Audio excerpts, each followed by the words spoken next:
Hello and welcome to the first 2023 semi-regular season edition of the Same Old Stripes podcast. We're a little busy during training camp, catching up on life, getting ready for the regular season, but we're here for you guys to start the 2023 regular season, seemingly maybe on the edge of a Joe Burrow contract extension announcement, at least we hope. But we'll get into Bengals opener against the Browns, maybe a little Joe Burrow contract speculation, reading some tea leaves. But we got the power trio here today. We have Billy in New York. We have T.O. in Wisconsin. They're both busy back working in high schools. So that's good. Or schools of all different. I don't know exactly. T, are you a high school? Is that where you are? What are you? What's going on, T.O.? How's school starting this year for you? Hey, middle school, high school, man. Yeah. It's good. It's good. My little brothers, the twins, they just graduated, so they're off at Platteville right now. Dan Arnold, shout out. But so they started college. I helped them move in, and then we just ramped back up too. So busy times, man. Busy times. I had my son's birthday last weekend. We went to a indoor water park hotel, so he had a good time. And yeah, he turned 6, man. He's starting kindergarten, so yeah, man, it's crazy times. But yeah, excited for football season, man. I love the indoor water park. Nothing like ripping around in a little water park action. That's good times. That's a good birthday. Love to hear it. Happy birthday to Finley, by the way. Billy, checking in with you. You're in New York. You're coaching basketball right now, man. You're awfully busy, but it's good to see you on a lovely day before football. Awesome, man. Things are going pretty good. We're picking up a little bit from the summer slumber, getting ready for our season with Santiago. Our first day of practice is the Monday after Veterans Day, so about 8-9 weeks out, just kind of getting everything in a row. And kids start classes tomorrow. I got my 5-year-old starts kindergarten, another kindergarten in the Same Old Stripes clan here. Just getting ready. And today is the 6th. We are about 16 days from Papa Heenan and I arriving in Columbus, Ohio, for a very detailed, full Ohio football weekend.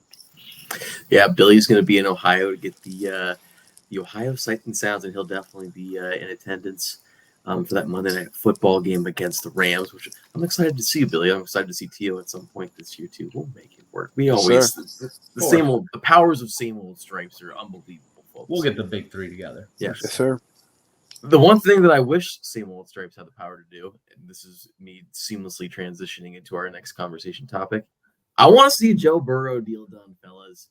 But it does kind of feel like maybe we're inching ever closer to that reality. Slow step by slow step, inch by inch. It feels like ever since the Justin Herbert deal went down, we've kind of been counting down the minutes and seconds, but we haven't gotten there yet. Obviously, Joe Burrow hurts his calf in camp, comes back last week, and today has his press conference saying he wants to be in Cincinnati for his whole career. He's not worried about getting the contract done. He's a small fish in a big pond, all the good things, all the things the Bengals brass want to hear. What he didn't say is the deal is done. That's what Bengals fans want to hear. But reassuring words from number 9 today ahead of the opener. And by the way, an opener he will be playing in. Tio, I'll let you jump in first on this. Reactions to Burrow's comments today and feelings on getting a deal done before the opener at this point, which is, we're counting down the hours to a certain extent at this point. Yeah, it'd be more shocking if he didn't get the deal done. I don't know if I'm ready to say before Sunday or not. I have no idea. I'm not pretending like I do know. I do wonder if it does have a little bit to do with like maybe T. Higgins. Not saying that, because Joe Burrow doesn't seem like the guy to talk about money with other people. You know what I mean? Like go up to T and be like, yo, what's going on? But I wonder if it is a little bit like, hey, I want these 2 guys with me for their primes. And I hope it is, because I think T is very important. And I think, I said this on Twitter too. I'm not trying to worry about the T Higgins thing, because he's locked up this year and for sure next year. People are discounting next year because they would not let him walk this year no matter what. Franchise tag would be applied, just like they did with Jesse Bates. And I wouldn't be shocked if they did it twice with T. But at the same time, I feel like letting T walk at any point in the next 2 or 3 years I feel like that would be as big, if not bigger, of an impact that Whitworth had leaving. I think T. Higgins complements this offense so well. I think he complements Jamar Chase so well. There's no doubt in any Bengal fan mind that he is the number one. He's proven that when Chase is out, he's an absolute number one. He's an absolute stud. He's a top 10 receiver. T. Higgins is my personal favorite player. He's my son's favorite player. You know, I know this is kind of supposed to be about Joe Burrow, but man, I love T. Higgins so much.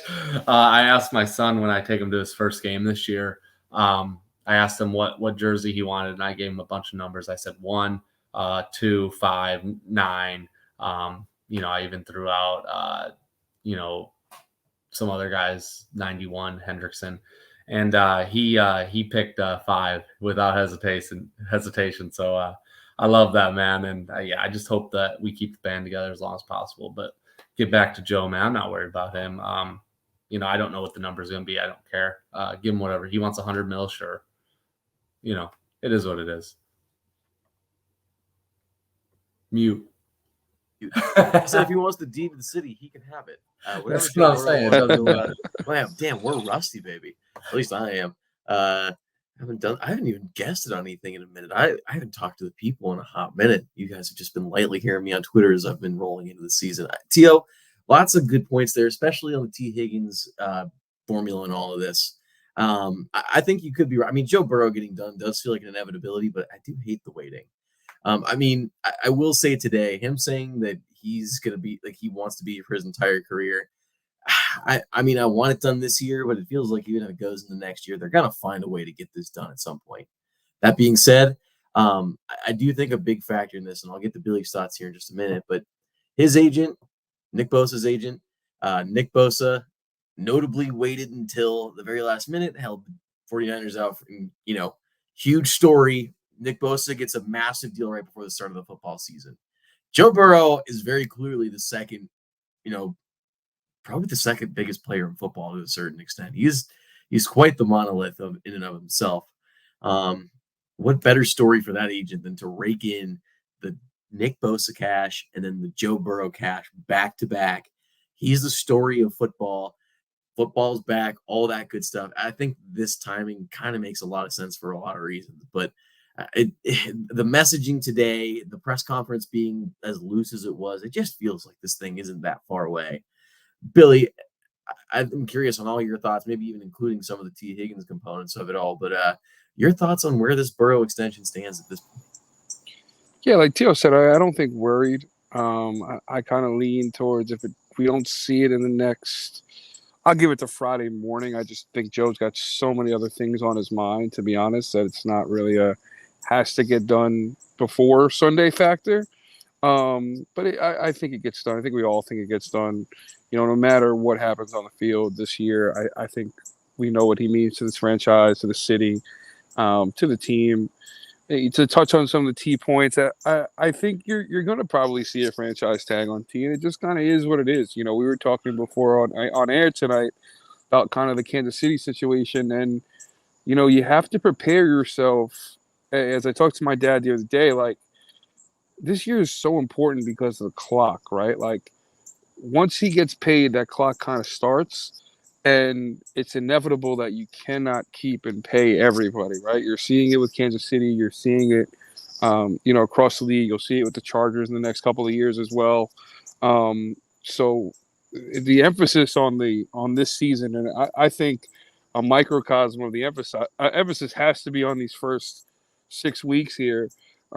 Is huge because, you know, we'll talk about the season and predictions later on in the show, but this team has got to jump off to a good start in the first 5 or 6 weeks if they want to get a number one seed, want to get home field, and really want to carve a path out to Vegas in the Super Bowl in February. So, you know, obviously, like, I think Travis Kelce actually had a pretty good quote in this offseason about, you know, you're not playing to win games in February. Why are you playing? But that starts, you know, in about 72 hours in Cleveland, where these games mean a shit ton. I think we all see what's on the horizon with the schedule. You know, playing the NFC West and the AFC South is not – this isn't a bad year to do that. So I think if you can kind of ride through the first 4 or 5 weeks of this schedule and navigate it, you can get yourself to 14, possibly 13, 14, 15 wins, even flirting around that line. So to go back to the Burrow point, not worried. I think you make a great point, Willie, about the Nick Bosa stuff. I would think I'd say 60 to 70% on that it happens within the next 48 hours. But I think if it doesn't happen by Friday, midday, around lunchtime, I don't think we'll see it until the offseason. I think that's a pretty good way to sum it up, Billy. I think it's a pretty fair point. And from there, I think we can go ahead and go where you were going and talk about some real NFL Week 1 football that we're all going to be watching at 1 p.m. on Sunday as the Cincinnati Bengals travel north for the Cleveland Browns. Interesting game. Interesting stretch opening for the Bengals. A manageable opening stretch for the Bengals. I think the first two games of the, first quarter, these first two games amidst like this first, I don't know, probably even a half of the season are kind of the first areas where the Bengals could really trip up because there's some manageable games after this. I mean, in short order, they're going to be playing the Rams and the Cardinals. And so those games are going to come fast, but setting the tone in Week 1 against Cleveland will be critical. And we just talked about him, but I think it starts with number 9. And Billy, I'll start with you. It's a little bit of a twofold question, and it's Joe Burrow's health being questioned again. But from my point of view, while it's a concern, for me, it's also kind of interesting that he just seems so much further ahead than where he was last year. I mean, even considering he's coming off of maybe even less activity in total between the appendectomy and, when he came back from this injury. I mean, we're talking about a guy who's still in physical shape. Maybe he's still coming back from the calf a little bit, but he seems pretty close to 100%. So, Billy, your thoughts on Joe Burrow's health impacting, positively or negatively in this game and going forward in this first stretch? Yeah, I think we have to keep in mind of that there's going to be a script in this game, right? I'd say the first 15 to 20 plays are going to be scripted. I think you're looking at a 15 to 20 play package that's probably conservative. I think we're looking at maybe a 7-3, 10-7 kind of first half in this game. And I think we kind of got to swallow that. You got to let him get his feet underneath him. I'm kind of all aboard of that. A couple of run touches, a couple of screens started off. Just get him some snaps and reps underneath. I think this game in general, and go back to Burrow's health, is it's going to be keeping them out of third and long situations, right? Like we all know the inevitable. Myles Garrett's going to line up right across from Jonah the entire game. If they're in, we'll give a number of, let's say 6 or more 3rd and 8 pluses. Like I don't like those odds on third down. I just don't. He's gonna get sacked a few times. He's gonna get hit to the ground. So I think the key for them is the start. I think the key for them is that first 15, 20 play script and just continue to play fast. Something I liked about in the preseason, obviously you didn't have the names and the flashy bodies, but playing fast, right? Getting the ball on the flat, right? Quick slants, quick runs, running back screens. Just get the ball out quick and kind of get a cadence going for this offense, who, again, is going to be taking their first reps all together on Sunday. I think that's very well said. I mean, I'm just so excited to see it, man. I'm so excited to see these guys back on the field lined up. I'm excited that Joe Burrow's better off, but I do like kind of the way you were going with that, Billy. Some of that introduction of the quick game, I mean, obviously it really worked for them last year for a lot of it, the quick and intermediate game, but too, I'd love to hear your kind of thoughts on the same kind of thing. Joe Burrow over these first couple games, and I love where you went with that, Billy. That tempo setting is fascinating. So, Theo, if you want to sprinkle your thoughts on that in as well, I'd love to hear it. Yeah, man. I mean, first off, I'm just excited. I'm excited for the season, man. I'm so excited to get my Sundays back and just sitting on the couch and drinking a few brewskis with the boys and watching some football. But yeah, I don't know. I kind of expect them to come out firing. Like I could see a play action because they don't do play action a lot, man. And like the Browns typically play us very, very well. And we already saw even in the preseason and training camp that they have implemented the play action from under shotgun right away. And But kind of like Billy said, man, it is gonna be funny. I saw a quote from Brown today saying that he needs to be at his best because he's gonna be lined up against Myles, and I kind of chuckled, thinking that I was like, "There's no way in hell Myles is gonna line up across from Brown that much." You know he's gonna go over Jonah, but wouldn't it be something if Jonah just turns out to be like an all-pro right tackle, like that's where he should have been his whole career, kind of thing? That would be awesome, man. Even if it's just for 1 year. But yeah, man, you expect a dogfight Sunday. It is what it is. But I did hear something from a Browns reporter saying that they're running like a college style offense. That's not gonna work, man. That doesn't work. It just doesn't work. But he even said it was on Hear That Podcast Growling that the reporter was like, it's a college style offense and a lot of RPOs, a lot of triple option type stuff. And I'm just like, hopefully they do it, because that shit don't work in the NFL, and it is what it is. I hope they do that. And if they do, I think we get a blowout, but if they go through their normal stuff and run it through Nick Chubb, it's going to be a dogfight. First team to 24 on Sunday wins this game, I think. That's probably fair. First team to 24, I got. If they're going to try to run a college-style offense against Louis Anarumo, that's just not going to work. No, no.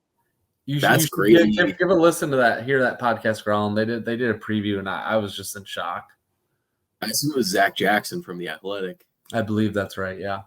Wow. If that's so should we talk about the Cleveland Browns a little bit? Because I'm ready to talk about the Cleveland Browns a little bit. What evidence do we have today's September 6, 2023? We're going to watch these two teams play on Sunday. What evidence do we have that Deshaun Watson is any better than he was last season? All we've heard in training camp is that Deshaun Watson is still struggling with accuracy and still struggling with timing and has continued to be flashy, which is exactly what we heard through all of last year. So I'll open it up to either of you that want to get. What's the Browns' ceiling on offense? Because I feel like the offensive ceiling is not very high. No, I think they're just so predictable, and that's where I think the Bengals have the advantage on Sunday. It is just, I'll put it this way: I do think the Browns have a good chance to get into the playoffs. I do think they have a good chance to get to 10 win-ish around. Because they're, like, Teal, you made a great point. They're a grinded out football team, right? They're going to be able to beat bad teams or mediocre teams just because they can grind the ball out. But when you play a team like the Bengals that, I can give you 4 or 5 options that I think could have breakout games on Sunday, like, they just can't match up. They don't have the personnel. I'm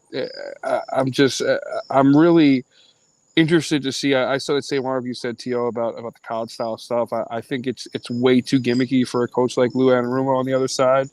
He'll kill that, man. But I almost think on the same side, on the defensive side of the ball for Cleveland, like, they're going to blitz. They've always done it. They're going to send the house on Joe, and it's going to kind of be one of those. It's going to kind of be one of those games. Like, if you even think back to the home game last year, I think it was December 11th on my daughter's birthday. I want to say like week 11, right? It was one of those games where the Bengals just slow played it. And there was that one drive where they cover zeroed him like once or twice, and he just smoked it.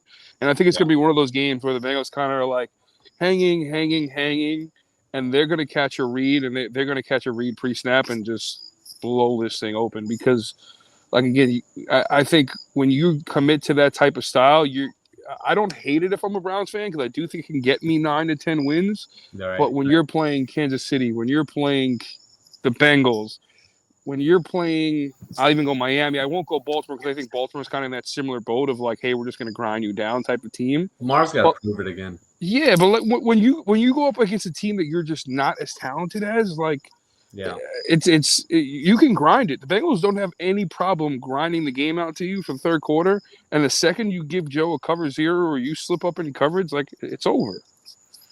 Yeah, I mean, I'll jump in too. I'll start with the Watson thing. Yeah, I mean, he to me, he's in the same boat as Lamar, man. You got to prove it again. Just because you were good, really for one really solid year in the case of Lamar. Other than that, it's just flashiness. It's not consistent. Even last year when Lamar played us, what he put up on us, 20 points. Yeah, their defense won them that game. That was yeah. So and that's my point too. Like, yeah, they can get to 9 wins, but if we come back to this podcast in January and they're 10-7 and get the 7th seed, I can guarantee you in those 10 wins, maybe 2 of those games they scored more than 27, 28 points. Like, Right. they're just not. They don't have the personnel to do it. No. I mean, if they do run it through Chubb, you expect them to win a grinded out style game, and they'll win games that way because Chubb's amazing. Their offensive line's amazing. And if Watson does get back to MVP form, they're a tough team. They're going to be a tough team to beat. Where I worry about the Browns, especially matched up against Bengals, is Jim Schwartz. Is he going to stick to his blitzing style, or is he going to go more coverage zones? That can slow the Bengals down. And we'll see, man. It is an interesting matchup. I hate that we're playing them week 1, man. I wish we weren't playing them week 1. Just because there's a lot of new about this Browns team, offense coordinator, defense coordinator, So, I mean, we'll see what we get, man. But I think anyone picking against the Bengals is just out of their mind at this point because the Bengals in the last 2 years have shown you, what they are. And Zach Taylor's going to have these boys ready and having the same defense coordinator is huge. And I'll tell you the biggest reason that we have a really good shot Sunday is 98. 98's playing. So 98 is playing. One thing I do want to touch on quickly, because you mentioned Jim Schwartz and that impact in this. For me, I think a lot of this game comes down to, I mean, depending, because I think the Bengals have a really good shot to win this game with or without this factor. But, oh man, I'm totally losing his name right now.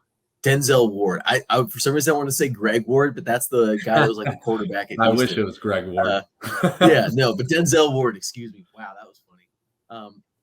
Him having all those concussions and just now getting back to practice in a limited form. I mean, it's Wednesday.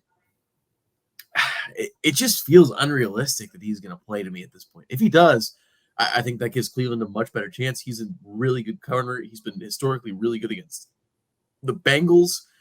So, I mean, all those factors would go in the Browns' favor. But when you look at their depth chart and you see that Cameron Mitchell is going to have to be covering T. Higgins one-on-one, or that Cameron Mitchell is going to have to be bracketing with Jamar Chase and they're going to leave. It just, to me, I think without Denzel Ward, it's going to make things incredibly tough for them on defense. And I think I'm right with you. I just don't see this Browns offense being able to be a major points producer.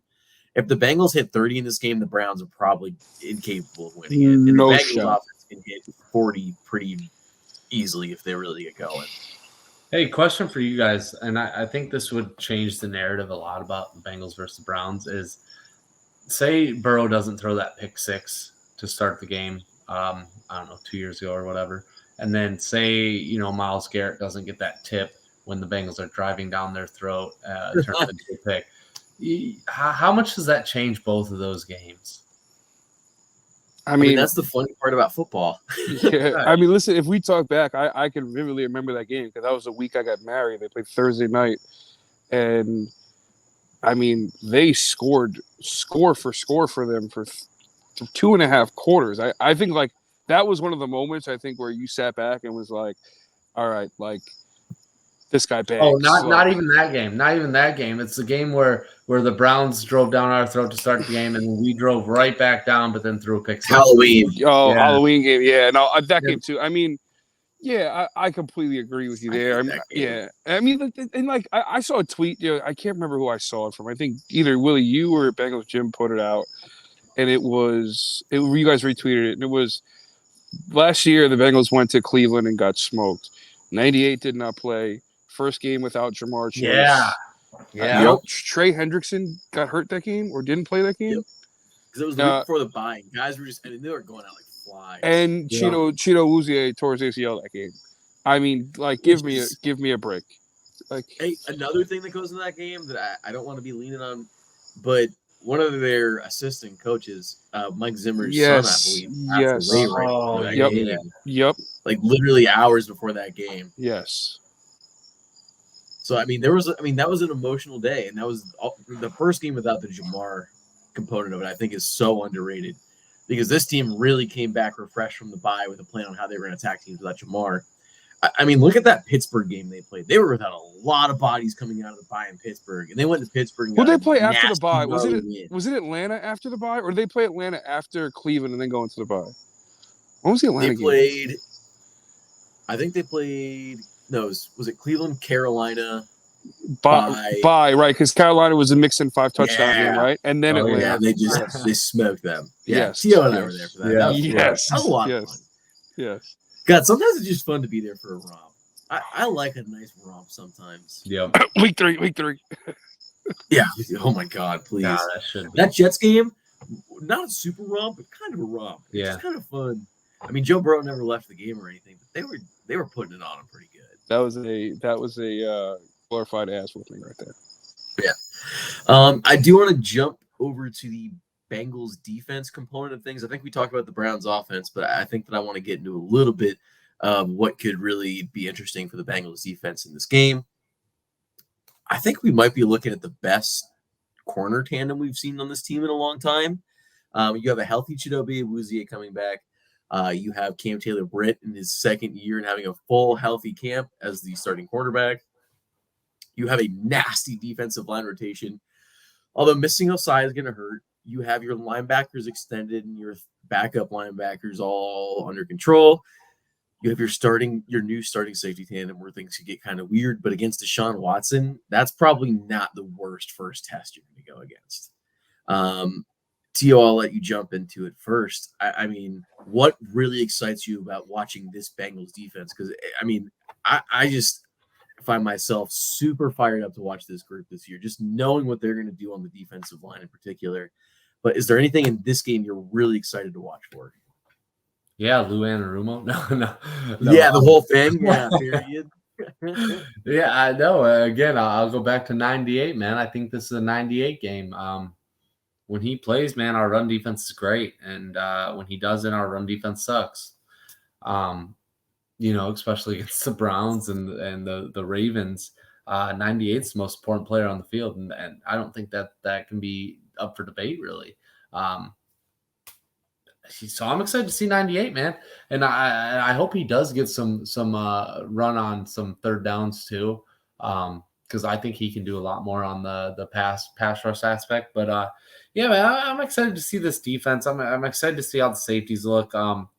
While I am worried about Nick Scott being the starting safety, Battle didn't do anything to surpass him on the depth chart or earn the playing time.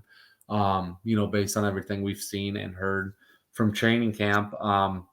Yeah, we'll see, man. We'll see how much of an impact our safeties of last year had on this defense, and we'll see how much of an impact the guys have this year. But I am excited to see Dax Hill, man. I think that could be a potential sneaky upgrade, especially from regular season Jesse Bates. There was a lot to be desired from regular season Jesse Bates, but one thing about really huge games. If it was a monumental game, Jesse Bates would 1,000,000% be there in a heartbeat. That's what I was saying. If it's a Super Bowl, he's showing. We did against the Jets, no shot, right. No chance. right.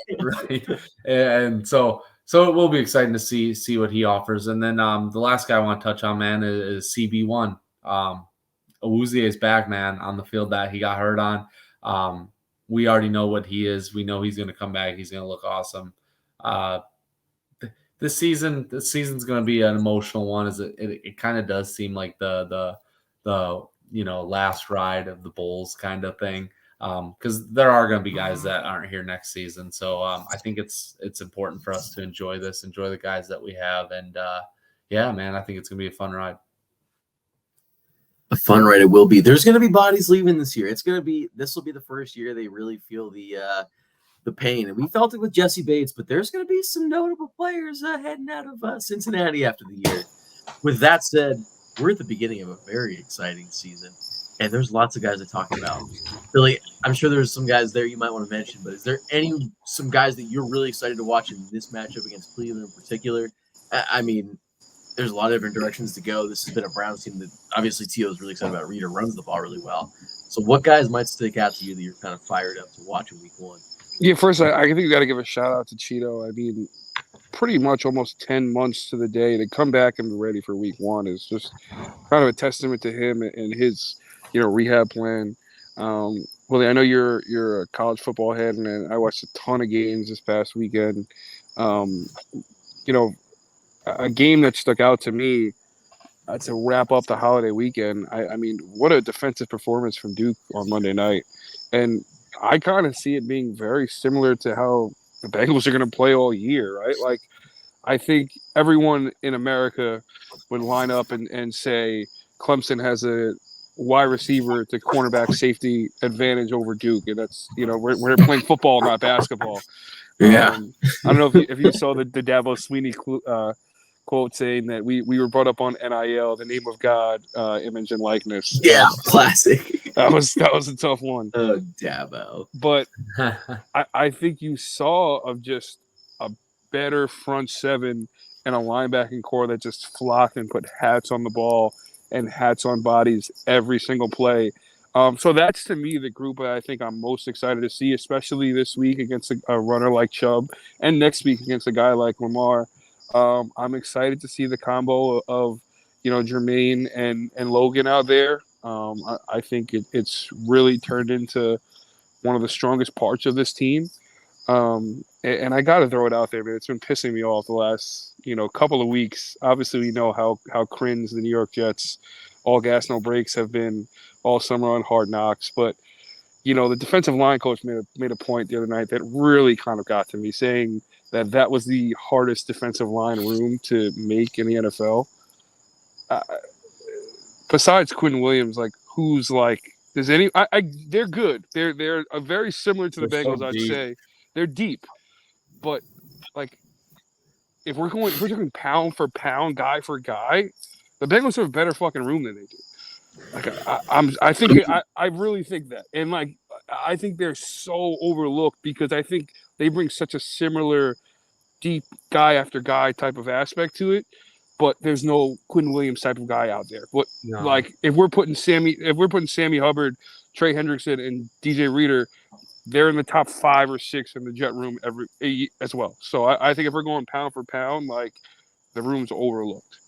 Yeah, I completely agree. And this podcast knows my absolute adoring love for Cam Sample.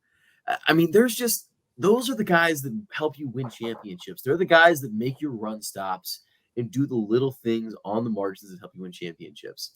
This defensive line room was tough to make.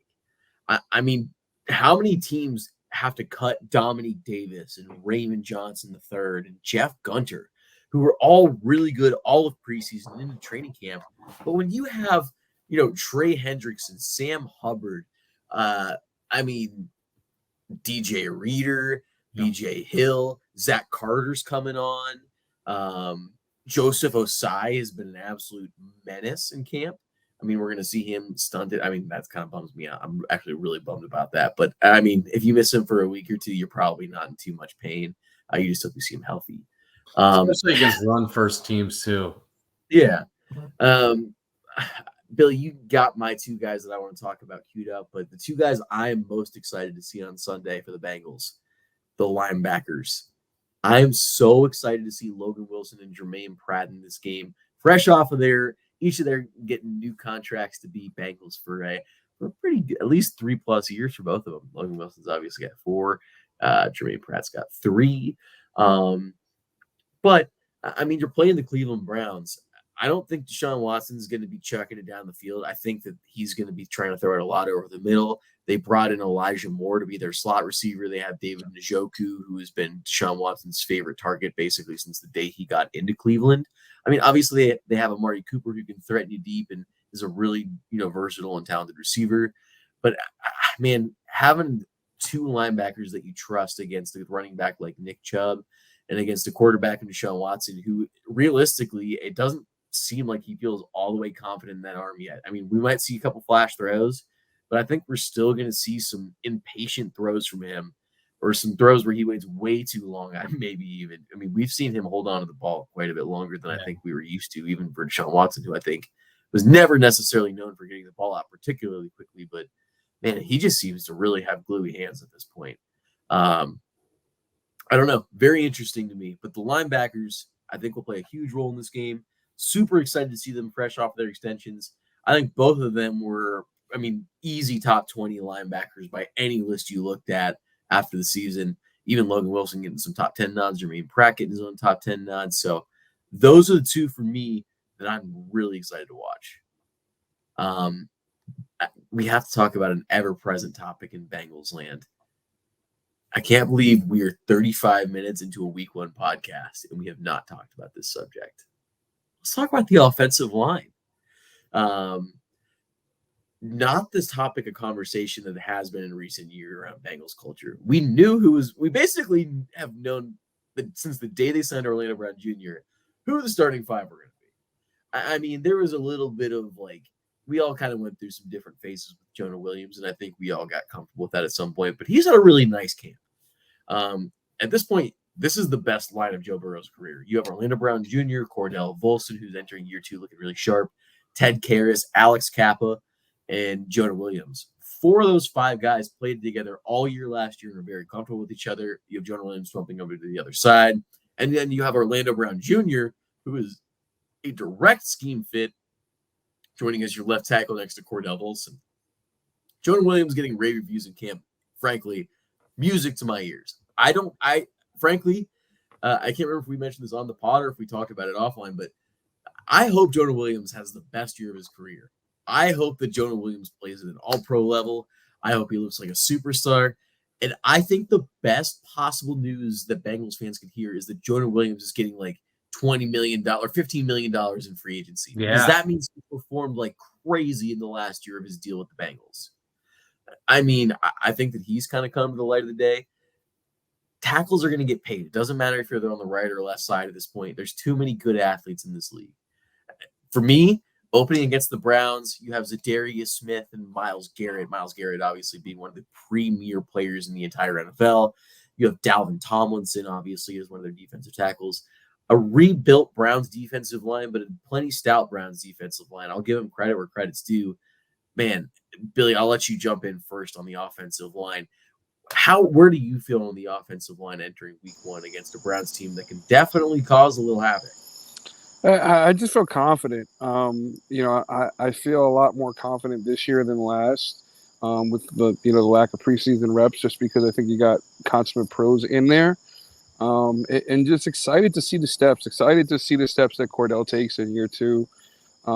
Excited to see, just give Jonah a chance. I think, I've been one, and a lot of people out there have been one to not give him the most fair of a shake. But like I said, I don't think we're looking for all pro style. I think we're looking just don't suck, and it's way easier to not suck when the rush is coming at Joe Burrow's face than when it's coming at his back. And I'll just leave it at that. I think it's the best thing that could have happened for his career. I think it's the best thing that could have happened for the Bengals. And I'm excited. I think you have 2 all-pro level offensive linemen in there, and Alex Kappa and Orlando Brown. And I think, I think Teddy Karras is a Pro Bowl level center. So I think, you hit it on the head saying I think this is the best offensive line that Joe has had since he's been in the NFL, and you can't deny that at all. But I just feel confident. I feel like it's kind of the linebacker group from 2020 evolving into 2022 last year, where we had no idea of what the stability was going to be. We had no idea with guys like AKG and Jermaine Pratt and Logan Wilson were going to really turn out to be. And when you saw the consistent play over the last 2 years, you've grown a comfortability level with those guys. So.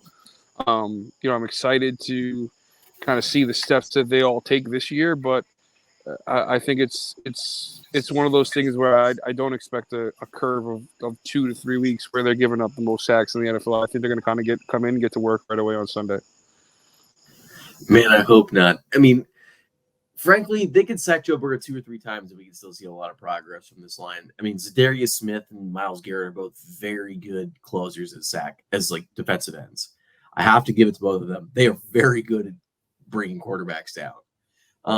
But what I think we need to see from this offensive line, and Tio, I'll let you jump in because I already gave a lot of thoughts on the offensive line.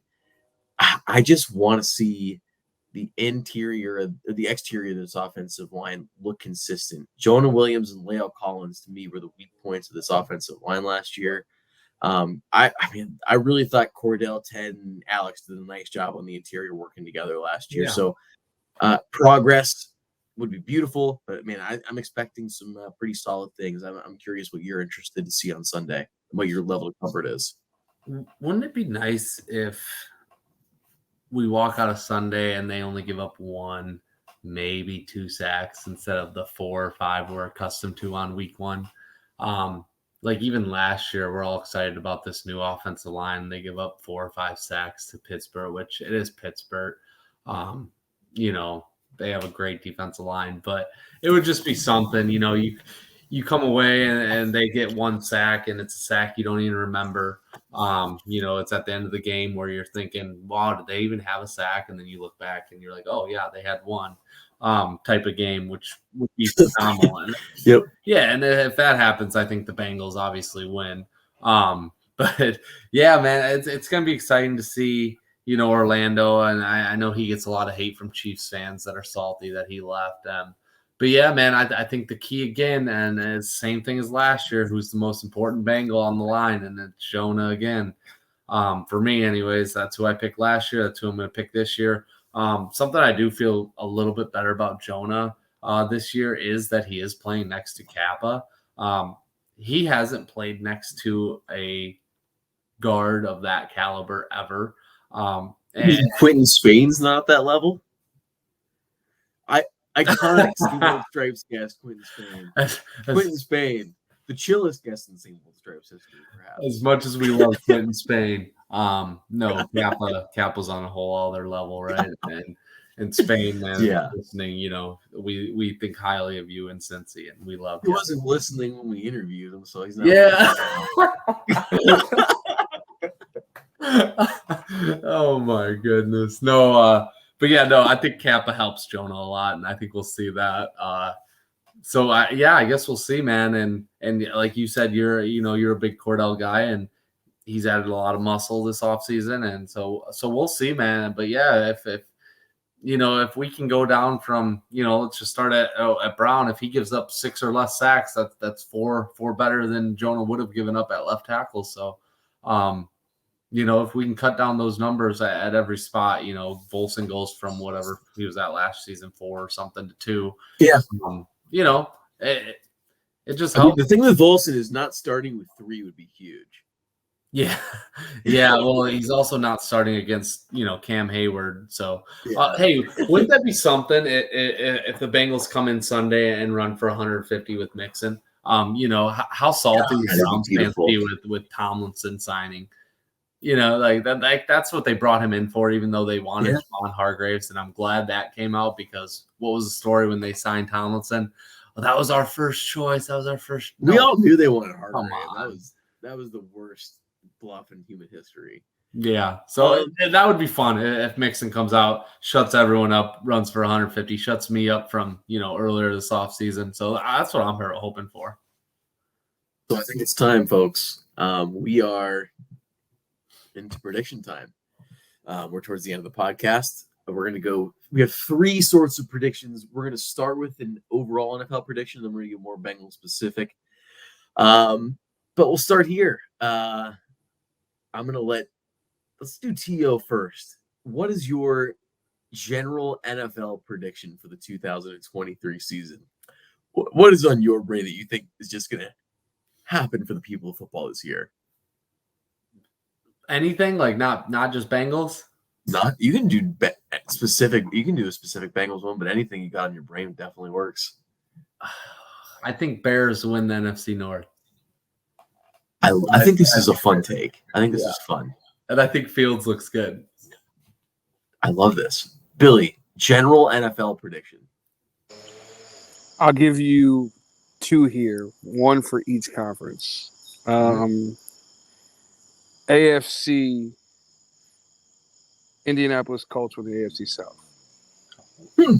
Oh. I think Jacksonville are frauds. I think Trevor Lawrence is a fraud. I think they come back to life very heavy. Um, I think Anthony Richardson is legit, and I think him playing indoors is going to be a big factor in them getting to around that 9-win mark. That I think wins that division at 9-8. That might. That kind of reminds me of my take from last year when I said the Broncos would win that division. Your boy Nate Hackett. Second King prediction. Nate. I'm going to go NFC. I'm going to go NFC East. Sleeper team to fight. Not going to say have, but fight. Be in that 7 or 8 margin. The Washington Commanders, I think, are really scrappy. I think we overlook the defense. And I think the quarterback play is good enough to win them 7 to 8 games around that December mark. They're going to be hunting around that 7 seed just because of strength of schedule. If you look at their schedule, there's a few pockets of 2 wins that they can grab. The Washington Commanders will be flirting around that 8 or 9 win mark around Christmas and fighting for a playoff spot. I actually really like that Commanders take in particular. That's I can get very on board with that. My take involves someone that I definitely just love and talk about just in such beautiful ways. But a team that is geographically near to Billy has been the subject of lots of conversation this offseason. And you know, the New York Jets, just a lot of media hype. And, you know, all gas, coach of theirs, no brakes. All gas, no brakes. And, you know, much like things with all gas and no brakes, at some point this Jets team is just going to crash into a wall, guys. I don't care if they start 7-0. This team has bad juju written all over it. They're a hard knocks team. They're probably a year too early on the hype. I mean, these players are in their second year. They're playing a much harder schedule than they played a season ago. Man, here's my prediction.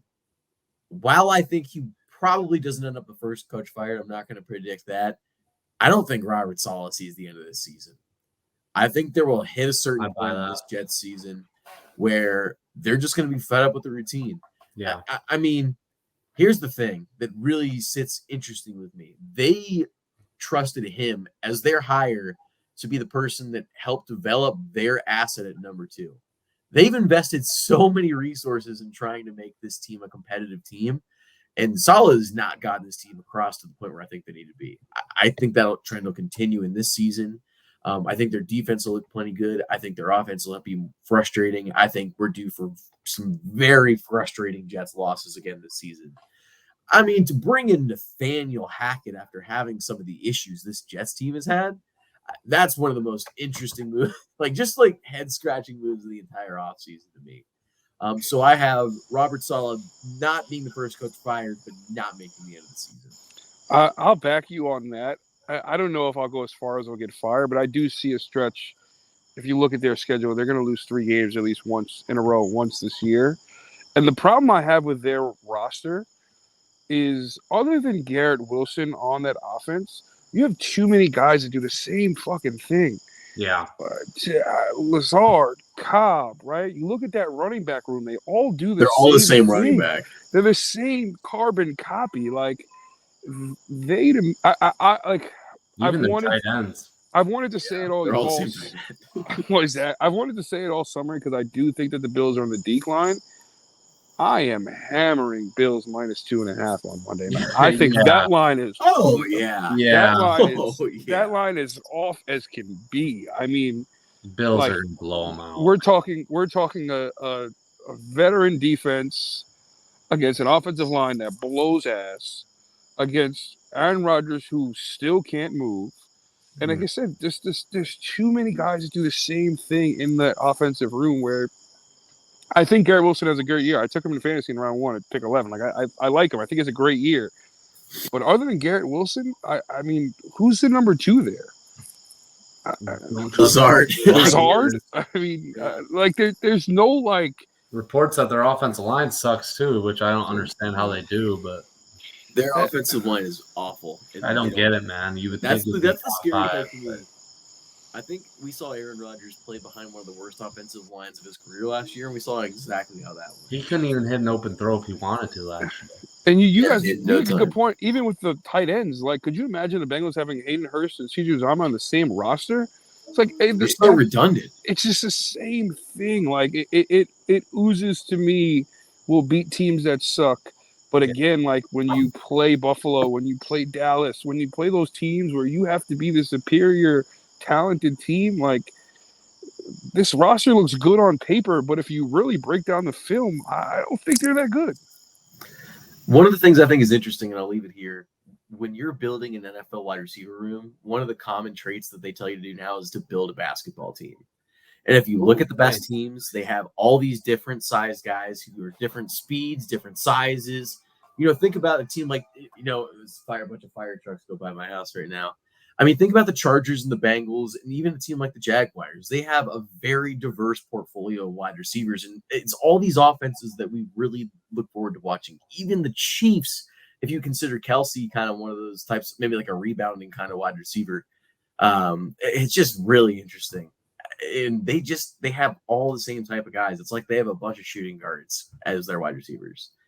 And I'm very interested to see how that all pieces together, because to me in the modern NFL, what they have on offense doesn't spell a whole lot of production. Moving on from the New York Jets, because this is a Bengals podcast. You're right. Let's do our Bengals season predictions. I'll go first and give you guys a little time to marinate. God, I just have a hard time getting around this team around like 13-4 AFC North champions, and I just think this team ends up getting the number 1 seed. I think that this team has very few distractions at this point. T. Higgins and Joe Burrow are both in clear extension years and have not made a distraction. DJ Reader is a premier player at his, as the nose tackle. He's probably the best in football at nose tackle, just at his position. Aaron Donald, more of that 3 technique. Chris Jones, more of that 3 technique. DJ Reader, probably the best nose tackle in football. Yeah, absolutely. Has not made a single noise about his contract. Mike Hilton, no noise about a contract extension. There's plenty of guys that could be making a stink, and we haven't heard a lick of it. The minute Jonah Williams got in the building, everything was right. To me, I mean, I don't think I'm going to go Joe Burrow MVP, because for whatever reason, I just feel like it's not going to, for whatever reason, there's going to be like a Trevor Lawrence or a Josh Allen that's going to have some statistical thing where it just puts him ahead of Burrow. I think Jamar Chase is on for Offensive Player of the Year, though. I've been hammering that. I think he is just, for whatever reason, I'm feeling a huge Jamar Chase year. And that's where things stand for me. I like this team as Super Bowl champions. I think they're going to beat the San Francisco 49ers in the Super Bowl. And that's how I see things. I think they're going to host the championship game in Cincinnati. I think that's how it goes. So that's my thoughts on things. Billy, I'll let you go next. I've been struggling with this one today, and it's more so of Kansas City. Yeah. And the reason of it, and I think what scares me most about this season, like my dad said, you don't really seem into it. And it's funny. I need to talk to you guys about this too. Being good these last 2 years, that like opening day still feels like Christmas. But it's kind of like Christmas when you're 17 years old, right? When you're like, oh, great, I got socks and underwear and toothpaste. Like it's one of those things where like I'm so far removed from September 10th. Like my head is December 31st in Kansas City. And not to like overlook these games. It's just like, I think when you're in a different class, you're not worried about getting there. You're worried about how you're performing when you get there, right? It's like, I'll jump right in real fast. It's like football's going to start after the bye right now for the Bengals. Yeah. Things go to expectations. That's when things are really going to start to feel real, and those games are going to start to feel intense, especially after this team started the way they did last year. And it didn't matter. It didn't matter. My wife said the same thing. She's like, you're like utterly calm for like September. She's like, you're like planning, like, you're like planning to like party when you're in Cincinnati. I'm like, yeah, because like it's September 24th, and even if we're 0-2, like I go back to the Jet game when you guys came out here, obviously a hell of a weekend, a blast of a time. But did it ever feel like we were going 0-3? Did it ever feel like it was burning? No. Like never. Like I We can were remember never like, going to lose that game. Not like in a T.O. million said, years. like me kind of getting amped up walking in there, seeing Jamar's parents as we walked in, and like I remember sitting in warm-ups and being like, we're fucking 2 scores better than this team. If we fucking like, I'll tell you, we walked in that building. If they played that game 10 times, the Bengals would win 10. 10 fucking times they win that game. But I'll say this. I don't know if it happens this way, but I think for them to get the 1 seed, they got to go 15-2. I don't. That's right. That I feels right. I don't see 3 losses from Kansas City. If you look at the 3 games they could possibly lose, I have the schedule up here. The Dolphins in, I think, Germany or England. One of the games. Is that Germany? I think. I think it is Germany. I think that was a big thing. That's one. I mean, they always give you a stinker. Look at Colts last year. Look at even Texans last year. They'll give you one stinker. I think they'll give you one stinker, but like when you got Buffalo, Cincinnati, and Philly all at home, like it's hard for me to see them losing 3 games. They're not like losing No, I don't think Buffalo's. They don't scare me. It's not, and like I hate to say this of being like we have to be perfect. Everything's got to be perfect, but I think the season to me comes down to 2 segments, and like you said it really great. Before the bye, after the bye. If we're at 6-0 going into the bye, I'm ready to start to like really sink into Super Bowl talk. If we're not saying that I don't think we can get there, but I think we're in that same spot we were last year, and it kicks me around because Kansas City's not losing more than 3 fucking games, fellas. And 13 5-1 or 6-0. It has to be 5-1 or 6-0 because if not, like again, Kansas City's going at worst. I think 14-3, right? So you got to think you got to be at least 14-3 and beating them there. You got to win that game New Year's Eve. I think no matter what, where you put yourself. But I'm gonna go on a limb. Like I think a lot depends in the next 14 days. But I think they can do 15-2. I really do. I think the 2 games that worry me, you're going to call me crazy. I think one is going to be at Tennessee. I've been saying this all along. I don't like that game. Not crazy. Nah. Don't like that one. And the other game that I do not like San Fran is San Fran after the bye. Yeah, I just don't like it. I don't like traveling cross country. Interested to see how they play it. I would love for them to go there. It's hard with the bye. Like, I'd love to practice the whole fucking week in California. Kind of get yourself adjusted. And you have that kind of ability not playing the Sunday before. So I think, obviously, there's some rules and litigations that go on in the league. But I think that's one where I'm heavily on Twitter that week of, like, what are the traveling plans? What are the plans? That's not a game I want to fly in there on Saturday when we got 14 days to prepare. But those are the 2 games for me. I think – I'll go to limb here. I'll say 15-2. I do think they get to the Super Bowl if they get that 1 seed. And my Super Bowl opponent would be from the NFC East, but probably not the team you're thinking. I think it's Cowboys Bengals in the Super Bowl. Spicy. Mike McCarthy, huh? I think it's one of those years where, Philly's going to win a ton of games. And I think Philly's going to be at that point of being the 1 seed. And if you look at that schedule, fellas, like Philly I could easily carve out 16-1 for Philadelphia. Yeah, they should be pretty good to the schedule. They're not playing a whole lot of difficult games. And just not a place to be on. Like, I got a Phillies Eagles buddy. Like, I actually maybe his best man at his wedding a couple weeks ago. Gave me a nice little Bengals shirt with the best man #1 on the back. It was pretty cool. But I tell him, I'm like, just be careful what you wish for, because 16-1 and you don't get tested for a month and a half, and then you put 14 days off going into the playoffs. Like, I don't want that. Like, I don't want that. And I do think because of where the Bengals play in the AFC, like, I just think there's a lot more balance in the AFC than there's the NFC. So I don't see, even if the Bengals are going to a 15-2 and go on a run that they did like last year, they're going to be tested in that run. So I'm fine with taking a bye, but That's what I see it. But I hate to say it. I think it has to be 15-2 to get the 1 seed, and that scares me to death. Well, that's Billy's take. I don't think that's necessarily the worst. I think that's a very reasonable take. Your take on this season before we get into our Browns-Bengals prediction. Yeah, man, I think it's got to be the year. It has to be. It feels like the year. Everything feels right. Everything feels aligned. Obviously, barring injury, barring a catastrophic injury, right? Jamar, Reeder, Burrow, obviously, Higgins, I'd throw in there. I feel like outside Orlando Brown, I'd throw in there as well. That fucks a lot of shit up. Yeah, not as much this year because you do have the insurance of Jonah, in my opinion, which is that much of insurance at left tackle. I don't know. Take it how you will, right? So those are my big four that you cannot lose. I think you can get by with anyone else, in my opinion. Obviously, we could be different.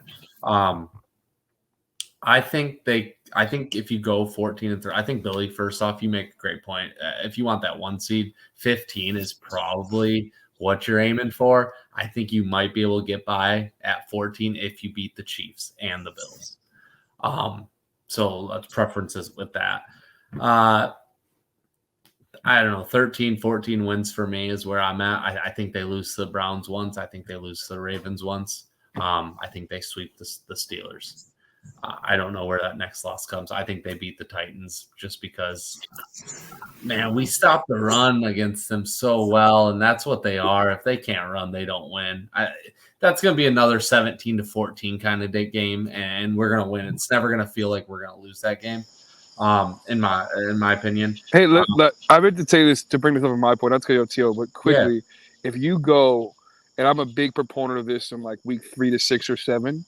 Look at the opponents the week before they play the Bengals. So after the first 2 they have in division, we get the Rams on Monday night. Who do the Rams play week 2?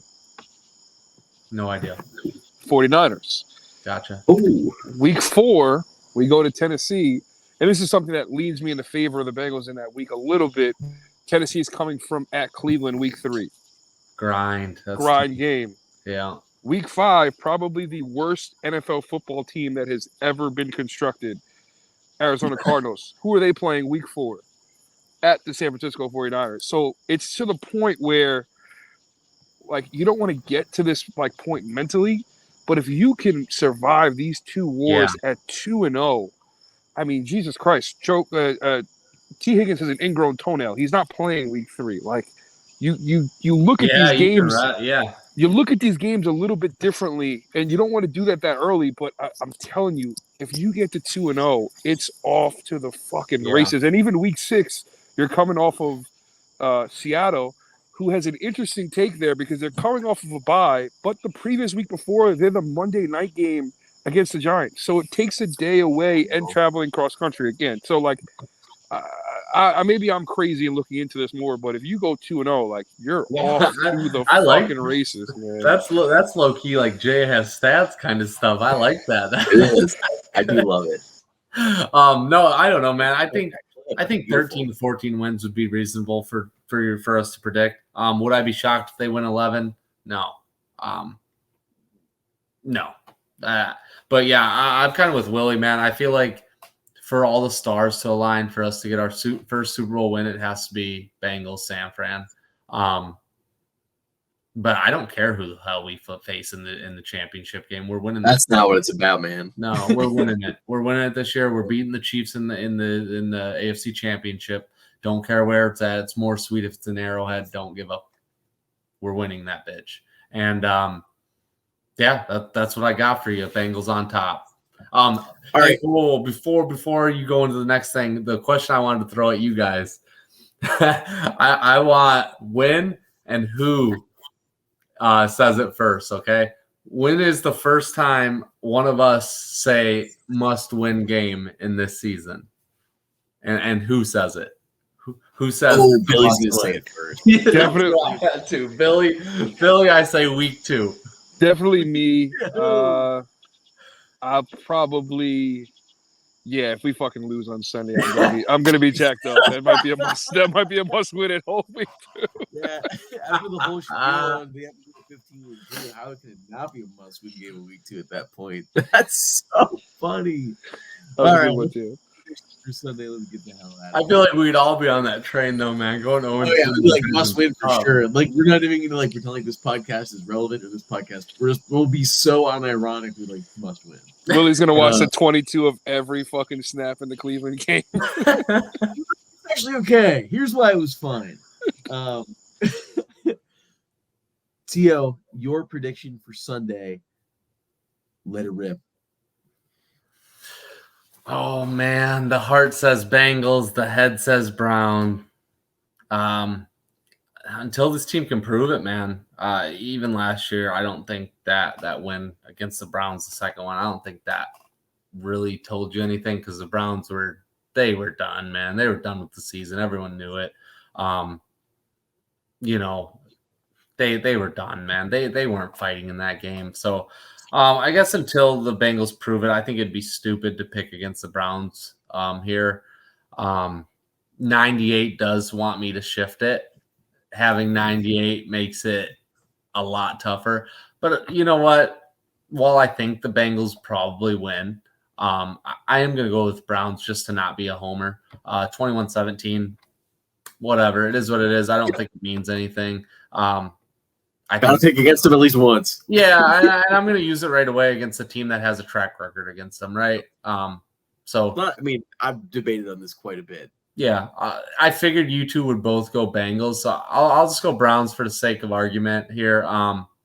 In reality, I probably think the Bengals win this game, but until they show me that they can beat this team, I'm just going to pick the Browns. 21-17 Browns for Tio. Billy, what do you got for us? I think it's a game very similar to the home game last year against Cleveland. I kind of see it out first half. I think a couple of big time blows in the second half. I'm going to go Bengals 38, Browns 27. Please, God, let us score 38. I'd be so happy. 38-27. If we score 38 out the hop, I'm going to lose my mind. I think it's one of those games too. Like we're just gonna like grind. We're gonna play into it, grind it down. Yeah, Jamar's just gonna break one. And I think one's just gonna open the floodgates in the second half. And I think you could have a third quarter of like 21-3, 24-3 type of quarter that's just gonna kind of push them away. I think this feels like one of those games where the Browns just at the end of the day might end up looking like they're going to beat the Bengals, and everyone's like, oh, it's going to be an upset today. I just don't think they're going to be able to keep up. I just think the way the Bengals offensive line is built, Burrow getting a little more protection, having the big three all available, you're going to have a little juice from Irv Smith Jr. I mean, the running game should be a chip above, and even if it's not, I still like what the passing is beginning to be able to do. I just have a hard time picking against the Bengals in this one. Especially, I just don't believe in this Browns offense at all. I think even if it was Baker back there, I might feel a little bit better about the Browns are able to do. But if it was Baker, we're losing for sure. I know that I don't like him as a dude, and that we can get into that conversation, but I don't want to waste my time with it. But as a quarterback, he just did nothing for me last year, and I haven't seen anything in training camp that's really blown me away. So I'm gonna go. Let's go like 27-21 Bengals. I don't think it's going to be an absolute fireworks show from the Bengals. I think they're going to do some chunking it down the field, a lot of like what we saw in the second half of last year. Really efficient game from them, but nothing super fireworks and fancy quite yet from them. So that's how I have it. T.O. picks 21-17 Browns over Bengals. Billy picks 38-27 Bengals over Browns, and I am going with 27-21 Bengals over Browns. Yeah, that is all we got for you guys today on the Same Old Stripes. Hey, I was thinking this quick, and I've been kind of doing this with my buddies of like crazy like home run bombers. Are you guys up to how we pick the scores every week? Let's say 18 weeks, we'll do $1 a game, $1 on correct score per game. What do you say about that? I'm into it. That's just we have to, right? We have to. You have to Willie, you log it, send it out to us, and we'll put it all together. A buck a game. I mean, it's got to be high odds, right? At Who's least ever closest or what? Well, we'll see if anyone hits one all year, right? Like, so you keep throwing a bucket, and then when someone hits, someone hits whatever. Okay. Someone hits it, we got the beer, whatever it is. I'm fine with that. What do you think? And then if no one wins, we just put it in the same old stripes, and people are getting merch. Lovely. That's what we do. We'll definitely make that. That sounds hilarious. Yeah, I was thinking about that today. Like, just a long shot. Like, they're all got to be like over like plus 10,000, whatever. I don't think any of us have ever hit it. I'm sure. I don't know. The listeners will have something to listen for now. Yeah. Hey, one thing I wanted to say is one thing that does make me hesitant to pick the Browns here is that Burrow is kind of a like record breaker kind of guy, streak breaker, whatever you want to call it, right? He hasn't won an opening day yet. He is 0-3, I believe. Keep an eye on that. He's fucking dialed in, by the way. For sure. And that's all we have for you guys today on the Same Old Stripes podcast. We went really long, but it was a great episode. I think you guys are going to get a lot out of this one. From me, Tio, Billy, I'm Willie, and Hooday. Hooday.